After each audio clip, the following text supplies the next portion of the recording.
everyone, come on in because we are here. We're back for a premiere video of the Car Talk. So I hope you all have entered the chat. Thank you everybody who has shown up today to listen to our Car Talk. And our Car Talk today is going to be about the Will interview that Will did with Kojo on his channel.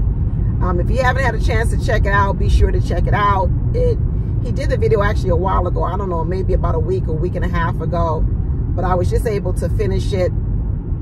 So I wanted to come back and do a Car Talk video on it. I'm not really going to be going through like bit by bit of the interview like I normally do, because honestly y'all, literally the whole interview was a lot about Will talking about whoop-de-whoop, whoop, whoop, whoop, whoop. I'm from Florida, I'm from South Florida, I'm from Pompano Beach, this is how we talk, this is what we do, wah, wah, wah, whoop, whoop. Literally, the whole interview was about him being from Florida, Pompano Beach, how they do it in Pompano Beach, what they're about, how they talk, blah, blah, blah, blah, this. But yet, he ain't in Pompano Beach no more. He's in Dallas-Fort Worth, Texas. So it really brought me to a point after watching Will's interview, after watching Dominic's interview, same sort of thing. I started thinking, you know what do I want to make this video about? Because, you know, the Car Talks are supposed to be about elevating the conversations. They're not supposed to be about strictly whatever the show was about. It's about taking concepts from the show and actually elevating them. So one of the things I want to elevate in the conversation about Will is this idea of when is it time to leave behind old personas, old parts of yourself when you now are clearly elevating.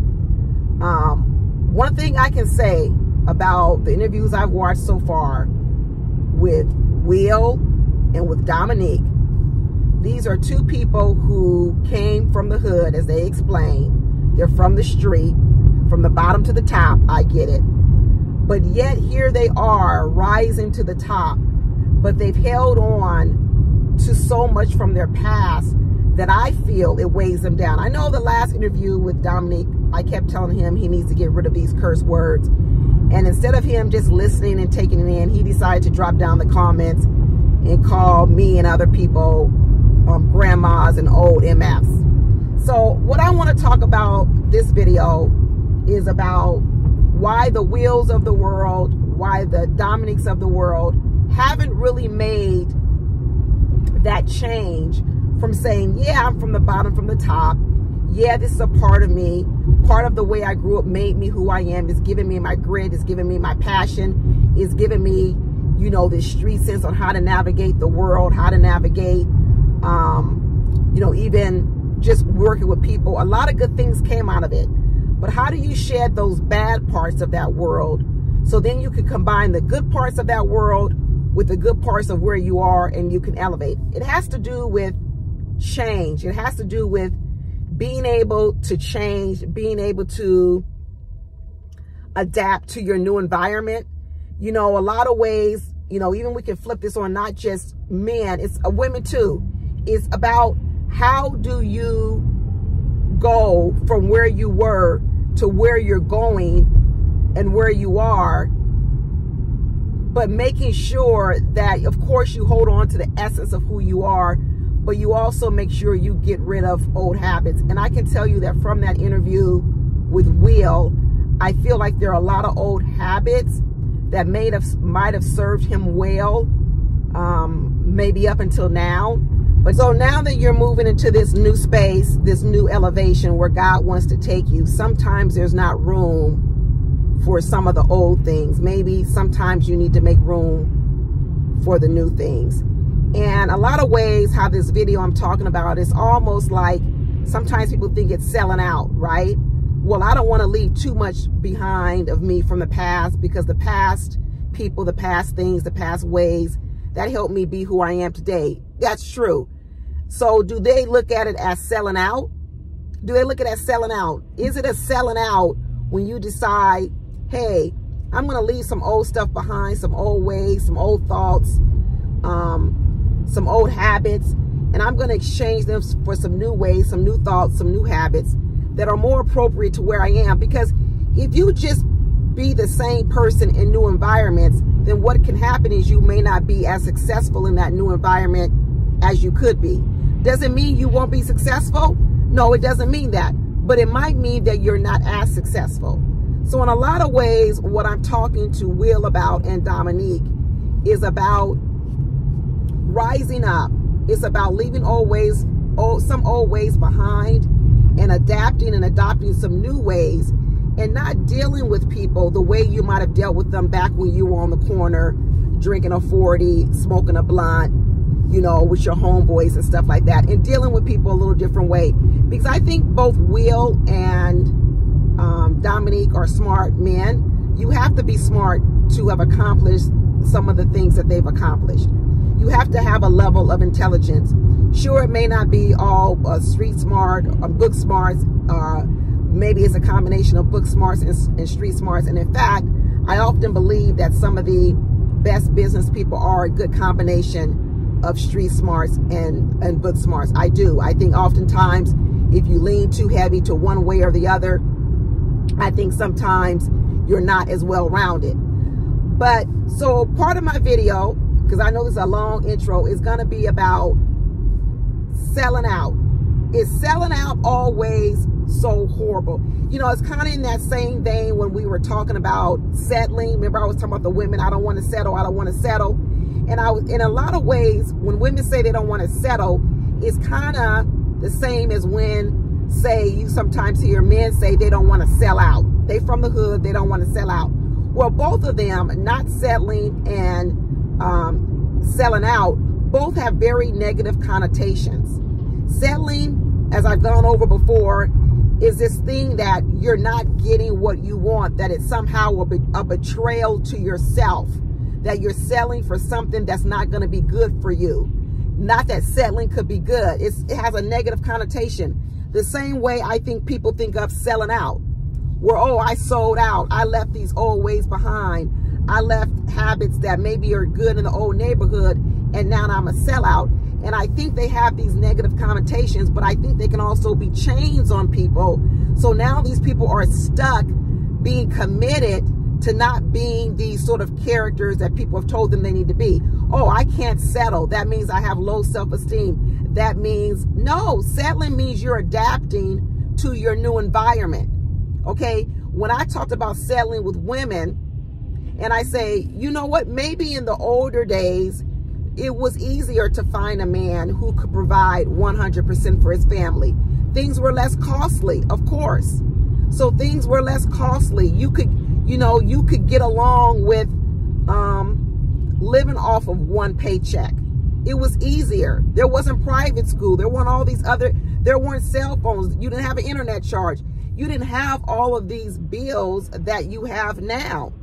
So maybe it was appropriate for a man to be able to pay 100% for the bills. But now we're here in 2024 and life ain't like that no more. You know, we have equal rights, equal employment rights, which means most likely women are making the same as men, if not more than men in some jobs. So this idea that we should have gained equal rights in the employment workforce, but yet when we come home as women, we still think that the men should pay all the bills. Maybe that isn't adapting to 2024. So maybe the idea of not settling has kept women stuck in an old system that's not serving them well in 2024. And I could say the same thing about Will and Dominic.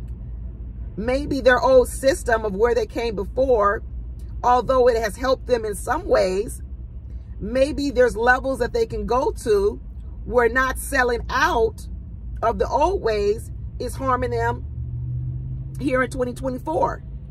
But I do want to talk about, too, I want to backtrack just a little bit. One of the biggest things that happened in the Will interview was that he completely exposed LaRon. And we're going to go back to calling LaRon Lyron. okay? Lyron. Because if y'all remember, I think it might have been in episode 3, I started calling LaRon and saying, dang, is he going to be the next Lyron? We had just come off of Ready to Love, Make a Move with Lizelle. And I said, man, we're starting to really come up, and LaRon is starting to be a really big liar. Well, Will basically confirmed that LaRon is a liar. LaRon is a liar. LaRon is a mole. Oh, I started to think about this, y'all. I started to think about how much of a liar LaRon is. Now, Will brought receipts, y'all. So this whole thing surrounding TextGate, he brought full-on receipts of the group chat with him and all of the fellas in the group chat. So the group chat was formed when the first group got together. Remember, y'all, this season, they split up the groups. They split the groups up. So at first, I was liking the fact that they split up the groups because, you know, as a reviewer, maybe from a selfish point of view, it was easier for me to get to know, you know, half the group at one time and half the group at a second time. But now, in hindsight, 2020 vision, I'm not so sure. I'm not so sure because I think what that allowed to do was it allowed LaRon to do his dirty work. It allowed, like, okay, so any of you guys who are watching Married at First Sight with me, you know we're dealing with Married at First Sight. We're dealing with Claire, the double agent. Claire, the double agent, played both sides. Claire on Married at First played both sides. If any of you guys are watching that with me, you know exactly what I'm talking about. Well, LaRon is the Claire, y'all.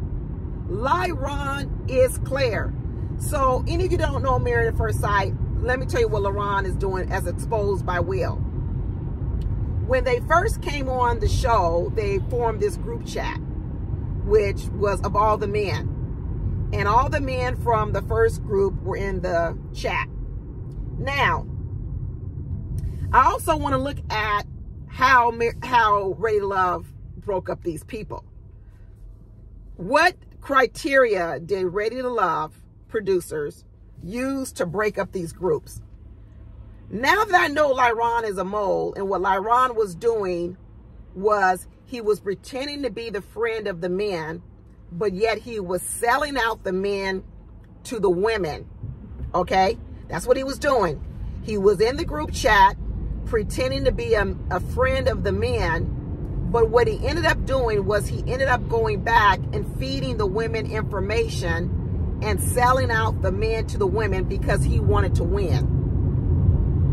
Now, think about it, y'all. Who was in the first group? Think of everyone that was in the first group. You had Will, you had Dominique, you had William in the first group, you had Alexis, you had April, you had Mika, and you had DeMonte. Guess who's all gone from the whole Ready Love? Guess who's already been eliminated? When you look at who's been eliminated and who's still left, overwhelmingly, the people who are gone and eliminated are all from that first group. They're all from the first group, where the mole is, where the double agent is, LaRon, where LaRon befriended the men, but then sold out the men to the women. The only woman left from the first group is Mika, who we already know the producers want Mika to stay on the show because Mika should have been gone a long time ago. And actually, Will confirmed that it was Mika who no one voted for. No one voted for Mika. Because remember, most of these men, they all wanted children, and Mika didn't want any children. So she was always on the bottom, and she was already ready to go. But who showed up for Mika when Mika didn't have anybody to show up for her? Tommy. Somebody made a joke in my comment one day, was saying that, remember Mika told that story about how she got flued out for a famous person and she had to wait in the car while he got his feet and nails done. Someone was saying that it was Tommy who flew her out. Y'all crazy. Y'all are crazy. But I want to look at this. You know, I'm not always into conspiracy theories, but I already know Lyron is a liar. He is a liar. And the dirty work he did on that first group of people, some people he didn't really have to intervene that much with. DeMonte, he didn't need to do it. But he absolutely intervened on the elimination of all those people from the first group. Lyron was the mole. Lyron was the mole. The other difference I want to point out with that first group of people versus the second group is the first group of people all seemed like they all had the same sort of background. This tough background from the bottom to the top type of background, scraping and everything from the bottom to the top. If you look at Will's story, it's from the bottom to the top. It's growing up in the hood. When you look at Laron's story, it's growing up in the hood. You know, when you look at Dominique, same sort of story. Okay? The only person who wasn't in that first group that got put over to the second group that kind of seemed like they had that same sort of grow up was Lamar. Remember Lamar? And then Lamar got eliminated. But I want to say that it was no coincidence that the producers grouped together a lot of the street people, right? The streetwise people, they grouped them together in the first group. Because the second group of people are Alonzo, you got Vanessa, you got Chaz, you got Patrice, you got Maya, right? You got a lot of people over in that second group that really don't have necessarily all the same, maybe some of the street smarts or from the beginnings of the first group. I mean, a lot of people even talked about Alexis. She was in the first group, but Alexis came hard. If you remember, what Alexis kept saying is, you're not going to punk her. You're not going to punk her. We never really did get to hear all of Alexis's background or whatever else. But one thing Alexis kept making fear when she was going up against Koshia was she wasn't no punk and you wasn't going to punk her. So I don't think that it's just a coincidence the way these producers group these groups together. Because the first group of people are all, for the most part, from the bottom to the top people. From the bottom to the top, even DeMonte with his bad credit, talking about how he was living. And I really do believe that those are some of the same stories with William as well, which is why I think William was adopted. I think, I don't know how, I can't remember completely, but we know William had some trauma because he let it out on that last time. But the other group of people in the second group maybe was a little bit different of a mix, and some people who can't handle the pressure, because we done seen that both Vanessa and Chaz both can't handle the pressure. Vanessa's taking a whole lot of heat out here with her lying as well. She definitely ain't for the streets or made for these streets, because she trying to run a game that ain't going nowhere at all. But in any event, I do want to say that Lyron has played both sides of the coin. He's the mole. I think he had a very big intent from the beginning to get rid of a lot of people in his group systematically. He set forth to do that. And he roped them in. He roped them in under the guise of brotherhood. Let's create this group chat. And then what I'm going to do is I'm going to use the group chat against you. And I'm going to use the group chat to actually get you out.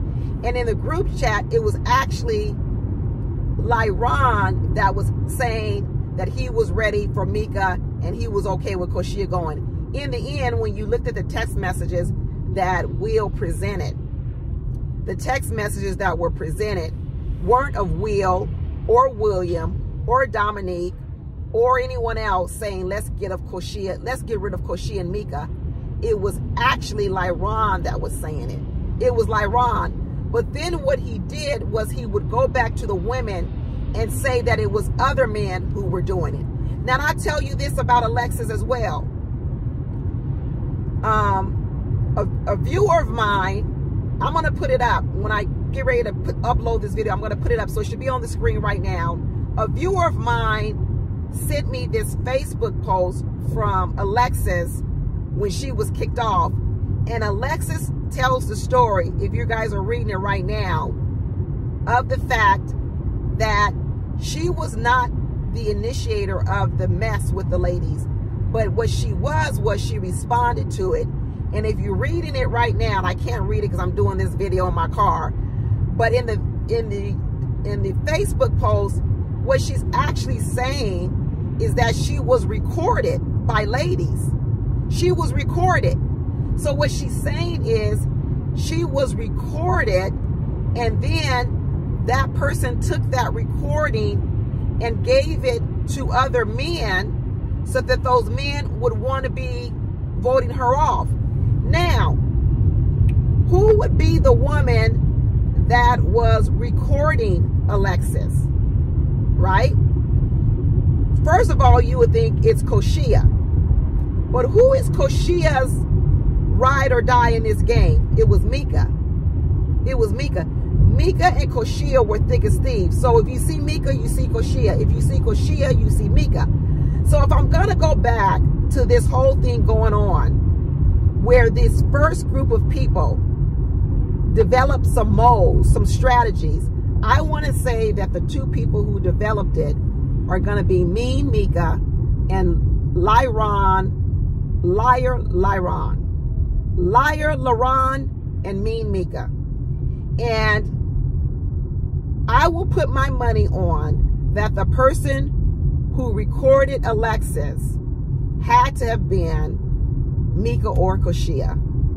And then that tape message was given back to other men so that they would also eliminate Alexis, who you remember, who I just said is a part of the first group. There was a hit put out on everybody in that first group. And the hit that was put out on them, I believe, was done by both Mika and Lyron. Because I think Mika knew right away that she was not pairing up with any of these men, because she already knew, not only did Mika know she didn't want to have children, Mika had another little part of her that we didn't know at the time, that she couldn't have children anymore because she had taken some actual medical approach to making sure she didn't. Mika knew really early on that most of these men wanted children and that she wasn't for them. So the only way that she was going to really be able to stay was if she went on the offense and got rid of people. If she got rid of people. And I think she and Lyron were the two moles on the first group. Now, she got lucky because later on, Justin came. Justin was the curveball. He came. And so in a lot of ways, it provided safe cover for Mika. And to be honest with you, I wonder if Justin was brought on for safe cover for Mika. I'm going to go another step further. I wonder if these producers brought Justin on for safe cover for Mika, because I do believe the producers wanted Mika to stay. Because even when it was between Mika and Koshia, and everybody kept saying, who's going to go home, who's going to go home, we all knew that Mika had more no votes than Koshia. So why was it that Koshia went home? And the same thing Will told us about April. April wasn't the one that was supposed to go home when she went home. Sure, April wasn't making all these connections, but in terms of the votes, she wasn't the one that should have been going home. So what I want to say, I'm going to bring this back full circle. I'm going to bring it back full circle to what I started to talk about when I started to talk about sometimes some of the allegiances we have, okay, aren't serving us well in our new lives.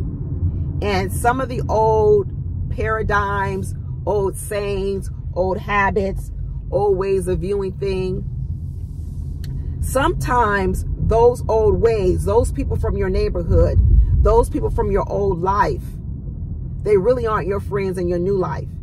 And although there was a familiarity amongst these men, Dominique, LaRon, Will, DeMonte, and they formed this initial bond in this chat group, the truth of the matter is they couldn't trust LaRon. LaRon kept talking about he was from the rough part of New Jersey, but the truth of the matter is these men couldn't trust him. LaRon doesn't have a place in these men's new lives going forward. And so what I want to say in this car talk is be careful about holding on to old paradigms in old worlds that don't fit new worlds, that don't fit where you're going. You know, a lot of you guys know that I'm an engineer. And so really, to be honest with you, the majority of my job is based on implementing change in corporate environments so that corporations can grow and move into the direction that they need to go to actually thrive and survive, not just survive, but thrive in the new environments in which we're in. That's my whole job, y'all. That's pretty much a lot of what I do, coming up with new methods, procedures, policies, efficiency planning, all that. So I deal with change a lot. And because I deal with change a lot, I also deal with a lot of people who don't want change. So typically, you know, coming up with the idea for change is easy.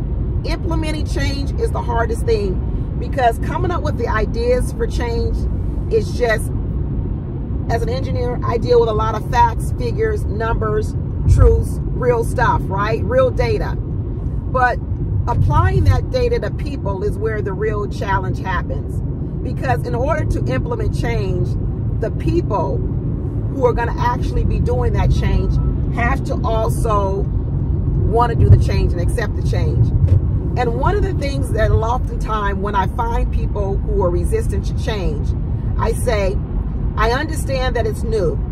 I understand that it's different. I understand that you kind of want to stay where you are. But if you stay where you are, you won't survive the future.